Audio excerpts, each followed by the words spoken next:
I'm Aisling and I love going to places less travelled. As the world feels like it's becoming a bit smaller, there are not many of those places left to find. So I've come to Namibia to explore the country's best kept secret, the South.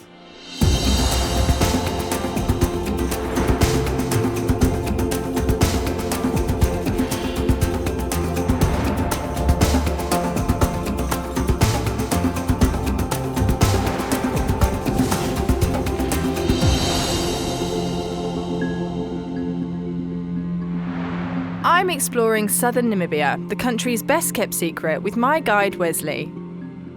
So far, I've encountered Namibia's incredible wildlife and landscapes, passed through a ghost town, and entered the forbidden land of the Sperrgebiet, which has been closed to outsiders for over a century.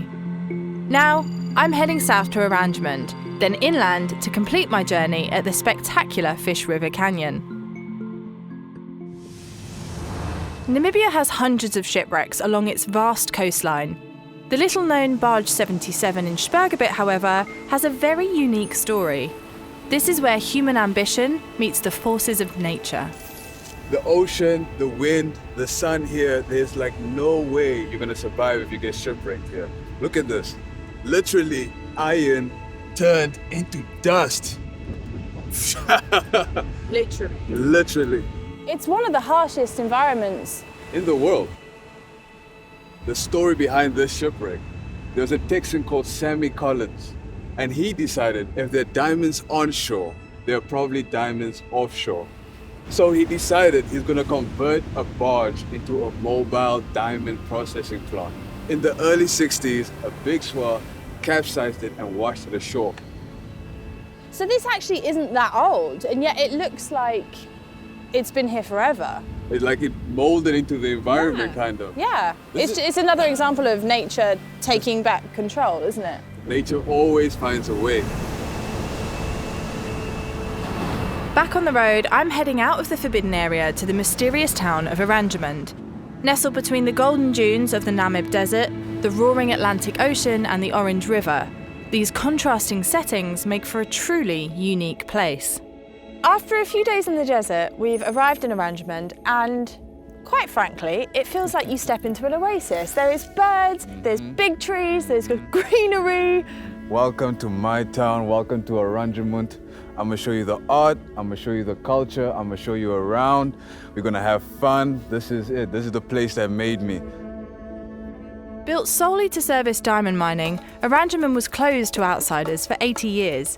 Tight restrictions kept visitors at bay, and anyone with a criminal record was not allowed in the town. Open to the public since 2017, Oranjemund's immaculate streets are a testimony to a proud community, eager to welcome visitors and shine a light on what is Namibia's best-kept secret.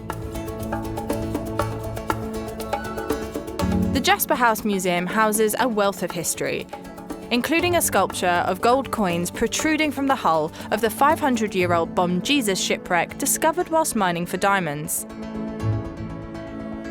Oranjemund's mining heritage is writ large on the walls throughout the town.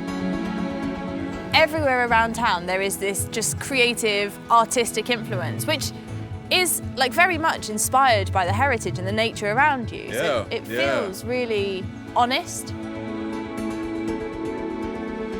I soon realise I am not the only one enjoying the green sanctuary of Oranjemund's streets.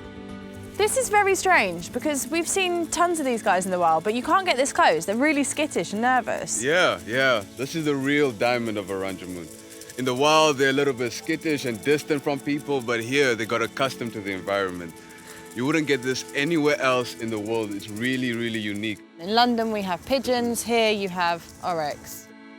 After a day of walking around the town, I want to put my feet up, but Wesley has other plans. We're causing a bit of a stir here because this is clearly somewhere that only locals come to. But I love it. Yeah, this is the Sands Hotel. It's not in any brochure.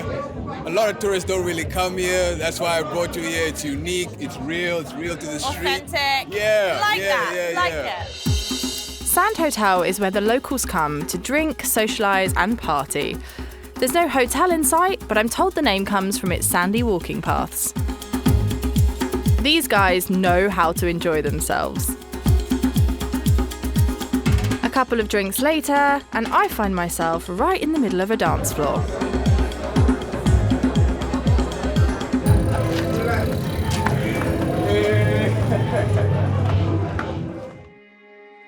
The following morning, Wesley takes me to see the mighty Orange River.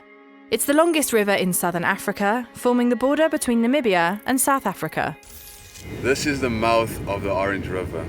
Behind us is the Atlantic Ocean, and in front of us is the Orange River. And the river actually starts deep in the mountains in South Africa. It flows and gives life to agriculture and vineyards along the way until it gets here.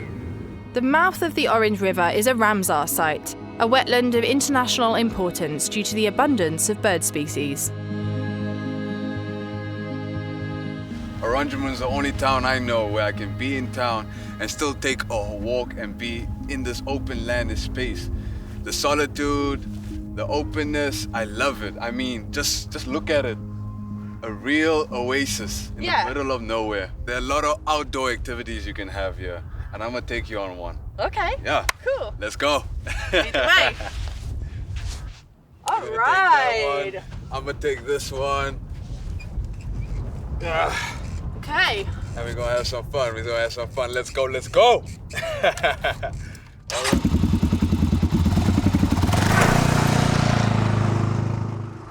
And take two.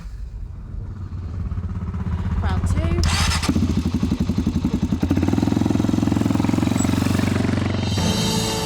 Quad biking is one of the best ways to experience the stunning dunes of the Namib Desert.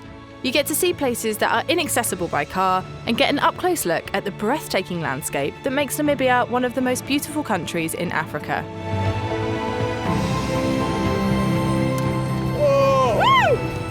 I will never forget that. That was awesome. I knew you'd love it. Amazing. And now we have time for some sundowners.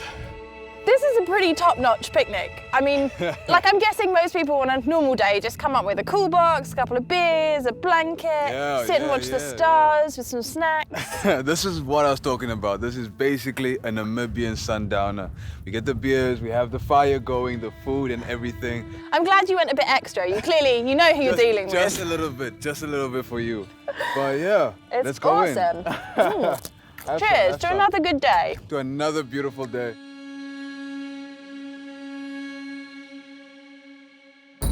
As dawn breaks, we leave Oranjemund behind and head towards my ultimate destination, the Fish River Canyon.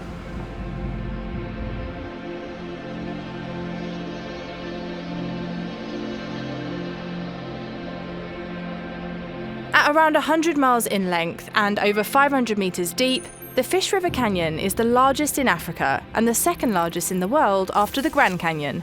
With its immense scale and stunning scenery, it draws visitors from all over the world. I don't have much to say. It's kind of breathtaking, isn't it? The Fish River Canyon. Pretty epic. Yeah. And it's a pretty epic place for us to bid our farewells because this is it, my friends. Yeah, unfortunately. Thank you so much for showing me around and introducing me and just being so welcoming. Everyone, all the Namibian people have been welcoming, but this has been really lovely. Nah, man, I'm grateful. I'm grateful that I had the opportunity to show you around my home, my country, my town. And dude, come on, man. Oh, I'm gonna miss you. It's been one hell of an adventure, man. It has, one hell of a ride. Away. Away. If I'm honest, before coming on this trip, I was very excited, but I didn't know what I was going to see, who I was going to meet, and what I was going to find, which can be a little bit scary. But I've been overwhelmed by what I've seen and the energy I felt, the warmth of the people. I'm sad to be going home. It's been amazing, and my mind feels a bit more open, my soul feels very much more enriched, and my heart feels very full. But I think I will leave a piece of it here. Not right here, that would be pointless, it will get blown away, but here.